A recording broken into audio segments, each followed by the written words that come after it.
अस्सलाम वालेकुम स्टूडेंट्स। तो आज जो है हम इफेक्टिव डोमेन जो है ये क्या होती है, कितने ग्रुप्स में जो है इसको क्लासिफाई किया गया है, और हम सब ग्रुप को जो है वन बाय वन जो है डिटेल से डिस्कस करेंगे with the help of example. तो एग्जांपल जो है मैं किसके लेके चलूंगा, मैं क्लाइमेट चेंज की जो एग्जांपल है उसको लेके जो है इफेक्टिव डोमेन को जो है समझाने की कोशिश करूंगा। तो चलिए स्टार्ट करते हैं आज की डिस्कशन। सबसे पहले जो इफेक्टिव डोमेन है आपके पास, इसका ताल्लुक जो है वो किस चीज से होता है? आपकी फीलिंग से, आपके इमोशन से, आपके एटीट्यूड से और आपकी वैल्यूज के साथ। डायरेक्टली इसका मतलब है कि अफेक्टिव डोमेन जो है इसका ताल्लुक किस चीज के साथ है? आपके हार्ट के साथ है। तो ऐसा कंपोनेंट है लर्निंग का, अफेक्टिव डोमेन ऐसा कंपोनेंट है लर्निंग का जो किससे डील करता है? आपके फीलिंग से। आपकी फीलिंग से जो है वो डील करता है आपके एटीट्यूड से, आपकी वैल्यूज से। फोकस किस पे करता है कि डेवलपमेंट ऑफ पर्सनल इमोशन, कि आप किस तरह जो है इमोशंस जो है या सोशल स्किल जो है उनको डेवलप करेंगे अपने अंदर as their motivation and values. तो इफेक्टिव डोमेन के अंदर जो चीजें आती हैं आपके पास, आपके मोटिवेशंस, आपके मूड्स, आपकी फीलिंग्स, इमोशंस, एटीट्यूड्स, हर वो चीज जिसका ताल्लुक आपके दिल के साथ है, वो सारी चीजें जो है वो किसके अंदर आती हैं?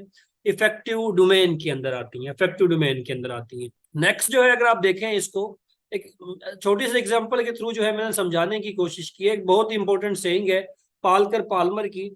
इसने क्या कहा, एजुकेशनिस्ट है ये आपके पास, इसने कहा कि अगर आप जो है ये आपके पास अगर डायग्राम को देखने की कोशिश करें, ये आपके पास दिल है और ये आपके पास क्या है? दिमाग है।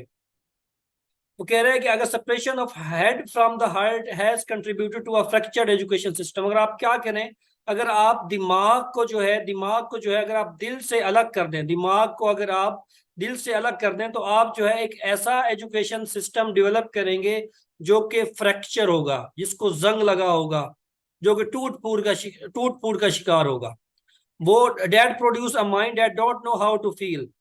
तो वो सिस्टम जो है ऐसे माइंड जो है प्रोड्यूस करेगा जो फील करने की सलाहियत जो है वो नहीं रखते, जिनमें जो है किसी चीज को फील करने की जो पावर है वो बिल्कुल खत्म हो जाएगी। And don't know how to think, और उनमें जो है सोचने की सलाहियत भी जो है वो खत्म हो जाएगी। तो दोनों चीजें जो हैं, आप अगर आप लर्निंग कर रहे हैं, कुछ सीख रहे हैं, तो जिस तरह आपका जो दिमाग है वो जरूरी है किसी भी चीज को अंडरस्टैंड करने के लिए, बिल्कुल इसी तरह जो है आपका जो दिल है वो भी जरूरी है उन चीजों को जो है फील करने के लिए, उन चीजों को जो है अटैच करने के लिए। दोनों चीजें जो है जरूरी हैं। जब आप क्लास में बैठे होते हैं, स्टूडेंट क्लास में बैठा हुआ है, उसका दिमाग भी अटेंटिव होना जरूरी है, और उसका दिल जो है वो इंफॉर्मेशन को फील्स करे जो भी उसको पढ़ाई जा रही है। इसका मतलब ये हुआ लर्निंग के लिए जो है दोनों चीजों का जरूरी है, दिल का भी जरूरी है, दिमाग का होना भी जरूरी है। अब हम जो है इफेक्टिव डोमेन के जो सब ग्रुप या कैटेगरीज में डिवाइड किया, किसने किया? अच्छा, मेजर कंट्रीब्यूशन जो है इफेक्टिव डोमेन के अंदर वो किस किया? कैराथोल की। नो डाउट ब्लूम और कैराथोल दोनों ने जो है इस पे काम किया, लेकिन जो मेजर कंट्रीब्यूशन आती है इफेक्टिव डोमेन के अंदर वो किसकी आती है? कैराथोल की। कैराथोल ने जो है 1964 के अंदर जो है इफेक्टिव डोमेन को 5 ग्रुप्स के अंदर डिवाइड किया। पहला ग्रुप होता है रिसीविंग, जिसमें जो है आप कोई भी इंफॉर्मेशन जो है वो रिसीव कर रहे हैं। टीचर क्लास के अंदर आया, उसने कोई टॉपिक पढ़ाना स्टार्ट किया, आप क्या है? आप रिसीवर है उसकी इंफॉर्मेशन को, जो भी वो आपको पढ़ा रहा है, किसी किसी भी टॉपिक के ऊपर आपको टीच कर रहा है, आप क्या कर रहे हैं? उसकी इंफॉर्मेशन को रिसीव कर रहे हैं, ये रिसीविंग है। Means open to experience, willing to hear. आप जो टीचर खड़ा है आप उसको सुन रहे हैं, उसको सुनने की कोशिश कर रहे हैं, उसको क्या कहते हैं? रिसीविंग। जब आप कोई टॉपिक पढ़ लेते हैं, कोई टॉपिक रिसीव कर लेते हैं, फिर आप क्या करते हैं? फिर रिस्पॉन्ड करते हैं। रिस्पॉन्डिंग का मतलब ये है कि अब आपने जो है टीचर से कुछ ना कुछ क्वेश्चन करने हैं, अब आपको जब टॉपिक समझ आ जाएगा फिर आप रिस्पॉन्ड करेंगे। आपके जहन में जो भी एम्बिग्युइटी है आप टीचर से जो है कंसल्ट करेंगे उसको। मीन्स आप रिएक्ट करेंगे और पार्टिसिपेट करेंगे एक्टिवली। रिस्पॉन्डिंग सेकंड लेवल है। थर्ड लेवल जो है वो आप क्या करेंगे? अपनी जो वैल्यूज है, अपने जो ओपिनियन है, वो क्या करेंगे? उस लेक्चर के अकॉर्डिंग जो है, उस लेक्चर के साथ जो भी टीचर ने टॉपिक पढ़ाया उसके साथ क्या करेंगे? अटैच करेंगे। मीन्स आप उस टॉपिक को जो है अंडरस्टैंड करेंगे अपने पर्सनल ओपिनियन के साथ, और आप क्या करेंगे? एक्ट करेंगे। फोर्थ लेवल है आपके पास ऑर्गेनाइजेशन। आप क्या करेंगे? एक वैल्यू सिस्टम जो है वो डेवलप करेंगे, जो क्या करेगा? जितने भी कॉन्फ्लिक्ट है उनको क्या करेगा? इंटरनल कॉन्फ्लिक्ट उनको खत्म करेगा, रिकनसाइल करेगा। ऑर्गेनाइज पर्सनल वैल्यू सिस्टम जो है आप ऑर्गेनाइज करेंगे। करेक्टराइजेशन इन द एंड, आप क्या करेंगे? एंड पे जो है आप कोई बिलीव बना लेंगे, आपका जो है कोई अकीदा सा बन जाएगा उस चीज के हवाले से जो है और वो अकीदा जो है आपके साथ हमेशा साथ रहेगा। तो ये 5 लेवल हैं, रिसीविंग, रिस्पॉन्डिंग, वैल्यूइंग, ऑर्गेनाइजेशन और करेक्टराइजेशन। अब हम इन सब लेवल को जो है वन बाय वन जो है with the help of example जो है समझने की कोशिश करते हैं। तो फर्स्ट लेवल था आपके पास रिसीविंग। रिसीविंग क्या है? It is about paying attention and being receptive. Receiving में आप करते क्या है कि जो भी टीचर आपको पढ़ा रहा है क्लास में आके, आप उसकी बातों को तवज्जो से सुनते हैं और आप क्या होते हैं, रिसेप्टिव माइंड में होते हैं। मींस आपका जो माइंड है उस टाइम रिसेप्टिव होता है। जो भी टीचर आपको इंफॉर्मेशन कन्वे कर रहा है आप उसको रिसीव करते हैं। एग्जाम्पल की मदद से, a student listen attentively during a lecture on climate change and absorb the information presented. जैसे मैं अगर टीचर हूं, मैं क्लाइमेट चेंज के ऊपर लेक्चर दे रहा हूँ, आप स्टूडेंट हैं, आप सुन रहे हैं, तो आप क्या करेंगे, मेरी लेक्चर को जो है अटेंटिवली सुनेंगे और इस इंफॉर्मेशन को क्या करेंगे, एब्जॉर्ब करने की कोशिश करेंगे। मीन आपका दिमाग रिसेप्टिव होगा, तभी जो है आप इस इंफॉर्मेशन को जो है एब्जॉर्ब करने की कोशिश करेंगे। तो रिसीविंग फिनोमिना का मतलब है रिसीविंग इंफॉर्मेशन। जो भी टॉपिक आपको पढ़ाया जा रहा है आप उसको रिसीव कर रहे हैं। तो टीचर आया, उसने क्लाइमेट चेंज के ऊपर आपको पढ़ाना स्टार्ट किया, आप उसकी जो इंफॉर्मेशन है, जो भी आपको क्लाइमेट चेंज के अकॉर्डिंग पढ़ा रहा है, आप क्या कर रहे हैं, उसको रिसीव कर रहे हैं। ये जो फिनोमिना है, फर्स्ट जो फेज है वो क्या है, रिसीविंग है। सेकंड क्या है, रिस्पॉन्डिंग है। रिस्पॉन्डिंग है। अब आपने क्या करना है, जब आपके पास इंफॉर्मेशन आ गई है, जब आपको क्लाइमेट चेंज के बारे में जो है अंडरस्टैंडिंग डेवलप हो गई है, अब आप क्या करेंगे, अब आप रिस्पॉन्ड करेंगे। आप क्वेश्चनिंग करेंगे, क्रॉस क्वेश्चनिंग करेंगे, टीचर से कुछ कंफ्यूजन होगी तो उसको जो है डिस्कस करेंगे। तो at this stage individual demonstrate a willingness to participate और रिस्पॉन्ड द इंफॉर्मेशन। जो भी उसको इंफॉर्मेशन मिली, अब उसमें वो क्या करेगा, पार्टिसिपेट करेगा या रिस्पॉन्ड करेगा। जैसे ये सारे लोग जो है पार्टिसिपेट कर रहे हैं, ये रिस्पॉन्ड भी कर रहे हैं, साथ साथ जो सारे लोग जो है इसको सुन रहे हैं। तो respond to the information stimuli और एक्सपीरियंस दे और रिसीव। जो भी उसको इंफॉर्मेशन मिली, अब उसने क्या करना है, उसके ऊपर जो है अपना रिएक्शन जो है वो देना है, रिस्पॉन्ड करना है उसके बारे में जो है।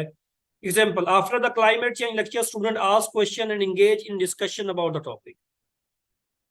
क्लाइमेट चेंज का लेक्चर डिलीवर हो गया, वो किस लेवल के अंदर हुआ, रिसीविंग के अंदर हुआ। रिस्पॉन्डिंग के अंदर अब आप क्या कर रहे हैं, जो भी क्वेश्चन जो है टीचर ने आपसे पूछे हैं, जो भी आपको अंडरस्टैंडिंग डेवलप हुई है टॉपिक के हवाले से, अब आप क्या करेंगे, अब आप जो है क्वेश्चन जो है वो पूछेंगे टीचर से और एक हेल्दी डिस्कशन के अंदर जो है वो इंगेज हो जाए।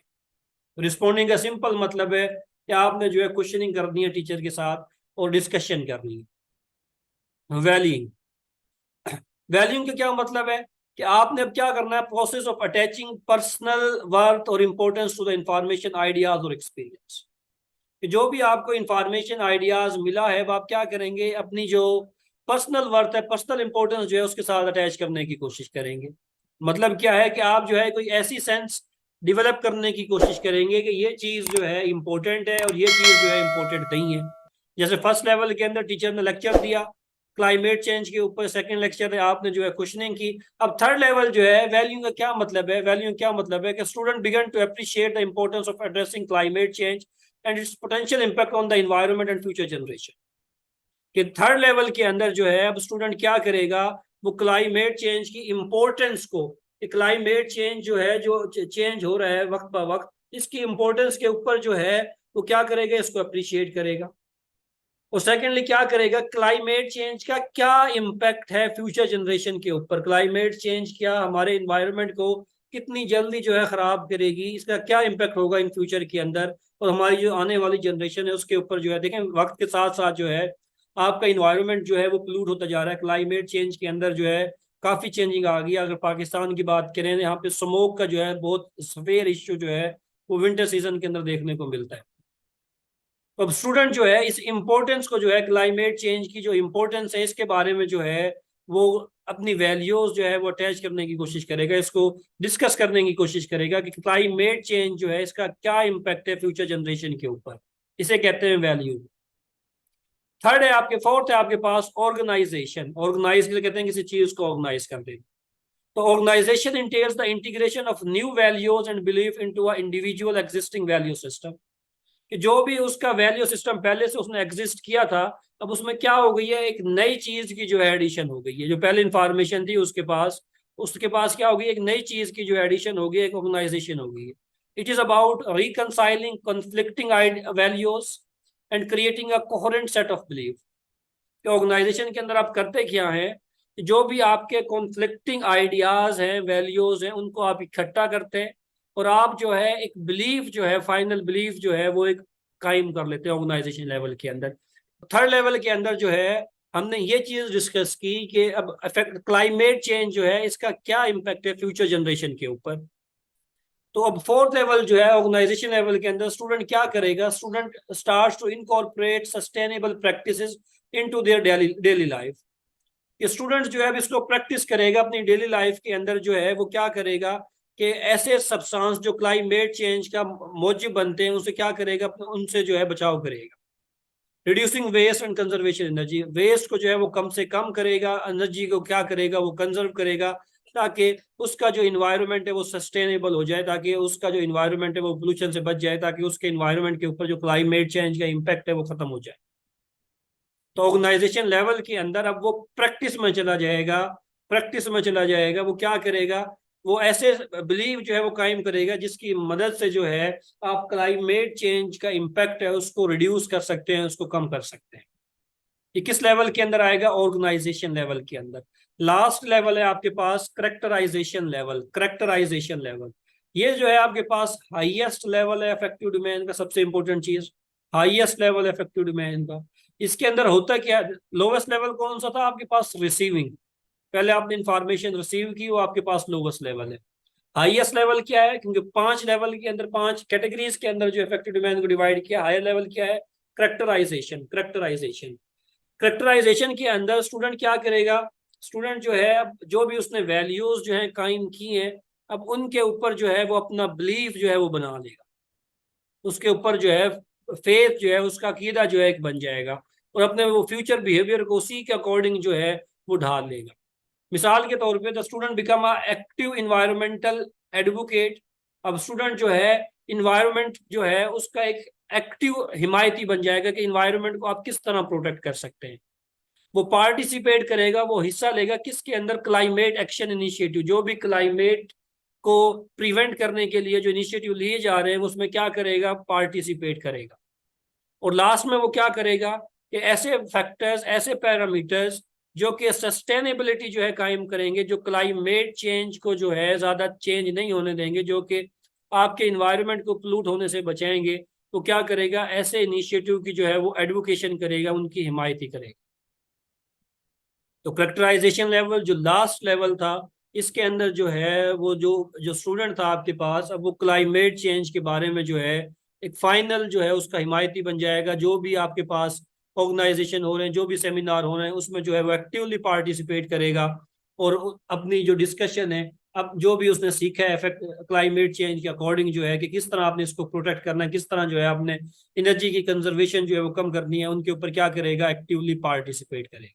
तो लास्ट में जो है वो है आपके पास इंपॉर्टेंस ऑफ इफेक्टिव डोमेन की। इफेक्टिव डोमेन जो है इसकी क्या इंपॉर्टेंस है आपके पास, क्या क्या चीजें जो है, क्या क्या एडवांटेजेस होते हैं इफेक्टिव डोमेन से। पहले इंपॉर्टेंट फायदा जो है ये पर्सनल ग्रोथ जो है उसको प्रोमोट करता है। आपने कोई नॉलेज टॉपिक सीखा उसके ऊपर जो है फिर आप अपनी जो पर्सनल ग्रोथ है, मीन्स जैसे क्लाइमेट चेंज के ऊपर हमने अपनी डिस्कशन की कंप्लीटली जो है, तो एंड पे जो है आपका एक फिर बिलीफ जो है वो कायम हो गया कि किस तरह आपने अपनी क्लाइमेट चेंज को जो है प्रोटेक्ट करना है, किस तरह जो है अपने इन्वायरमेंट को कंजर्व करना है। इन्फ्लुएंस बिहेवियर, या आपके बिहेवियर पे भी इन्फ्लुएंस करता है, आपके अंदर मोटिवेशन पैदा करता है कि किस तरह जो है आपने क्लाइमेट चेंज को प्रोटेक्ट करना है, आपने किस तरह सेमिनार करना है, किस तरह आपने आवाम को बताना है कि किस तरह आप जो वेस्ट मटेरियल है उनकी रिडक्शन जो है वो कर सकते हैं, आप किस तरह आप अपने इन्वायरमेंट को जो है कंजर्व कर सकते हैं। मीन्स आपके अंदर मोटिवेशन जो है उसको प्रमोट करता है। Promote social and emotional learning, social और इमोशनल लर्निंग को प्रमोट करता है। फैसिलिटेट होलिस्टिक डेवलपमेंट जो है उसको फैसिलिटेट करता है। सपोर्ट वैल्यूज एजुकेशन, सपोर्ट करता है एजुकेशन वैल्यूज को। इम्प्रूव इंटरपर्सनल रिलेशनशिप, दो इंसानों के दरमियान में जो रिलेशनशिप है उनको क्या करेगा, इंप्रूव करेगा। Enhance citizenship. तो ये सारे जो हैं ये क्या है आपके पास, इंपॉर्टेंस हैं, फायदे हैं इफेक्टिव डोमेन के अंदर। तो आज का लेक्चर यहीं पे जो है ख़त्म होता है। अगर आपको लेक्चर अच्छा लगा हो तो काइंडली चैनल को सब्सक्राइब और शेयर करना ना भूलें। अपनी दुआओं में जो है वो याद रखिएगा।